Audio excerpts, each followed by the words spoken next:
తెలుగు సంబరాల తీయదనం అలనాటి రుచుల సరికొత్త రూపం పరంపర స్వీట్స్.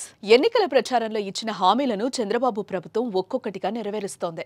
తాజాగా గుడ్ ఫ్రైడే రోజు పాస్టర్లకు శుభవార్త అందింది. యువగళ పాదయాత్ర సందర్భంగా లోకేష్ ఇచ్చిన హామీ నెరవేరుస్తూ పాస్టర్లకు నెలకు 5,000 రూపాయల చొప్పున గౌరవ వేతనం విడుదలకు CM Chandrababu Naidu green signal ఇచ్చారు.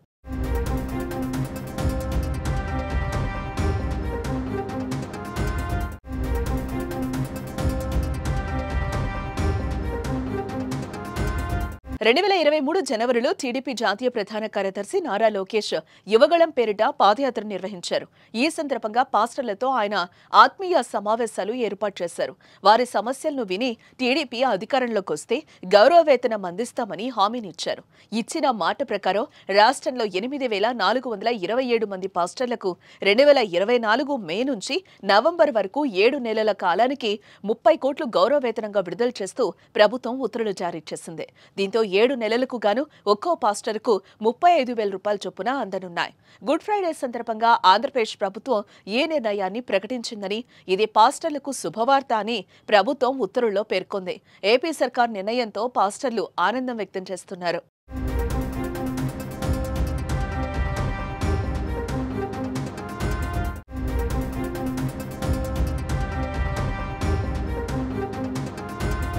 అదేవిధంగా గుడ్ ఫ్రైడే సందర్భంగా క్రైస్తవులకు సీఎం చంద్రబాబు నాయుడు శుభాకాంక్షలు తెలిపారు. లోకానికి శాంతి దూతగా వచ్చిన యేసుక్రీస్తుకు కల్వరిగిరిపై సిలువ వేసిన శుక్రవారం రోజున గుడ్ ఫ్రైడేగా నిర్వహిస్తాం. శరీరంలోకి మేకులు దించిన సమయంలో కూడా ఆ దేవదూత శాంతినే ప్రబోధించాడు. అందుకే ఆయన చూపిన మార్గం అనుసరణీయం. ఈస్టర్ ఆదివారానికి ముందు వచ్చే శుక్రవారం రోజున జరుపుకునే ఈ పవిత్ర దినం రోజు ఉపవాసం ఉండి ఆయనకు నివాళి అర్పించడం క్రైస్తవ సోదరులు పాటించే ఆచారం. క్రీస్తు త్యాగాన్ని స్మరించుకుంటూ ఆయన బోధనలు పాటిస్తూ సర్వమానవ సమానత్వాన్ని, శాంతిని నెలకొల్పేందుకు కృషి చేద్దామని చంద్రబాబు నాయుడు ట్విట్టర్లో తెలిపారు.